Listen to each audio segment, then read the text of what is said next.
Hey, my fearless Algebra 1 students. What we're going to be doing today is we're going to be converting things from standard form, which is our y equals ax squared plus bx plus c, and we are going to convert that into graphing form, which is our y equals x minus h squared plus k. Now remember, this is our standard form. This is our graphing. Just to recap a little bit, this is nice because if it's factorable, we can just factor it out, get our x-intercepts, and remember that our c term is always our y-intercept, which is where it crosses our y-axis. When we're talking about our graphing form, this gives us h and k, which represents our vertex. So, whenever I say completing the square, what I mean is we are going to legitimately draw a square and we are going to convert it from standard form into our wonderful graphing form. So first thing we're going to do is make sure that we set this equal to 0.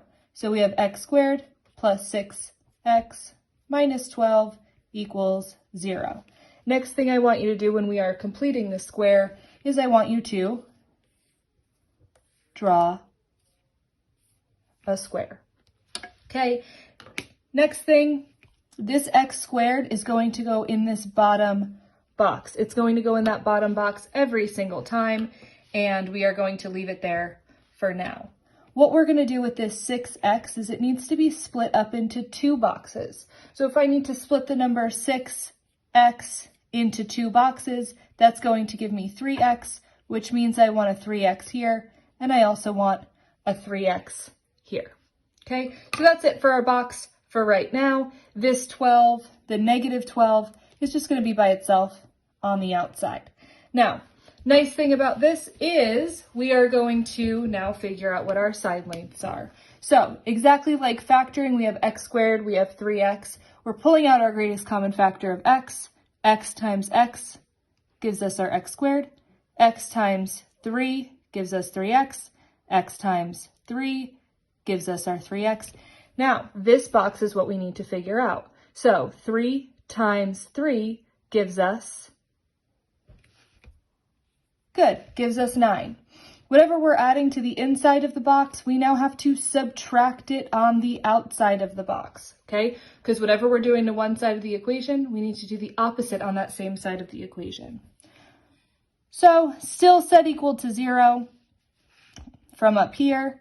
And we will be given the quantity of x plus 3 squared from our box. And then negative 12 minus 9 is going to give us, negative 21. That's going to equal 0, okay? From here, what we can do is we can state our vertex. Our vertex is going to be the opposite of what's on the inside, same as what's on the outside, and that is going to be our final answer for this one. Okay, so let's try another one and see if we can get this from our standard form into our graphing form, and let's answer some questions along the way. So make sure you're taking notes and also make sure that you're paying attention.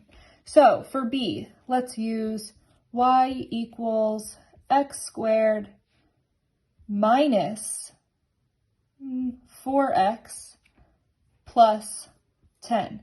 Now again, we're completing the square, we are not factoring, so we want to make sure that we're doing the right method. First step, remember, x squared minus 4x plus 10 is equal to, and let's leave it equal to y this time. Let's keep it as our equation for just looking for our vertex. First thing, we need to build our box. What goes in this bottom corner? Our x squared. So let's take our x squared and let's put it down here. Now, remember, this term has to be split between two boxes. If I'm splitting my negative 4x into two boxes. What's negative 4x divided by 2? Good, it's negative 2x. So I want negative 2x here. I want another negative 2x here. This 10 stays on the outside all by itself. So let's take a look at this. We have our x squared. We have a negative 2x. My greatest common factor is x. X times x gives us x squared. X times negative 2 will give us that negative 2x. X times negative 2, again, gives us negative 2x. Now, these two side lengths should be the same exact thing every single time. If you're getting different side lengths, then something went wrong either when you found these two numbers or when you were pulling out your greatest common factors. Okay, what needs to go in this box? Remember, the area is negative 2 and a side length of negative 2. Negative 2 times negative 2 is going to give us 4. Now, anything I add here, I need to subtract on the outside, okay? Whatever we add inside of the box needs to be subtracted from the outside of the box. So, when we go ahead and we write our final answer, we end up with x minus 2 squared plus 6. That 10 minus 4 is going to give us a positive 6, and that equals y. If I were to ask you what the vertex of this is, what do you think my vertex should be in this problem? Good. Opposite of the inside, same as the outside. So it should be 2, 6 as our final answer. All right, so we're going to move on to example C. And there will be a lot of questions in here and you will have to answer them. So just make sure that you're taking the notes and you're paying attention to what I'm asking. Remember that you can rewind through it, but you cannot fast forward through these examples. So I'm going to get you started. First thing is, remember, always build that box. The x squared goes in this bottom left box, x squared. This 2x needs to be split in between the two boxes that are diagonal here.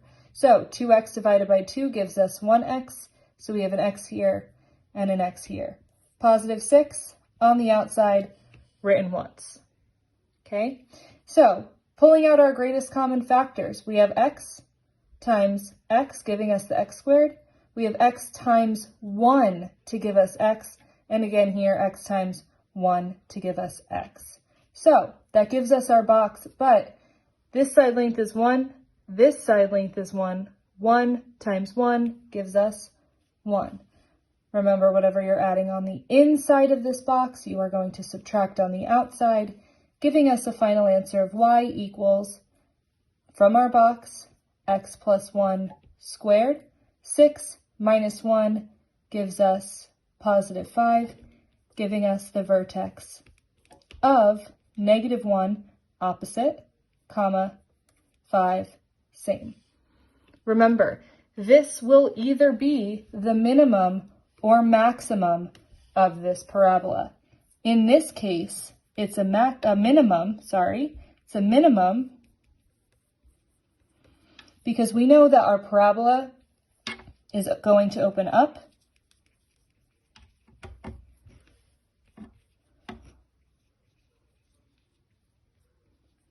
Because if it were to open down, you would have a negative out front, which we do not have.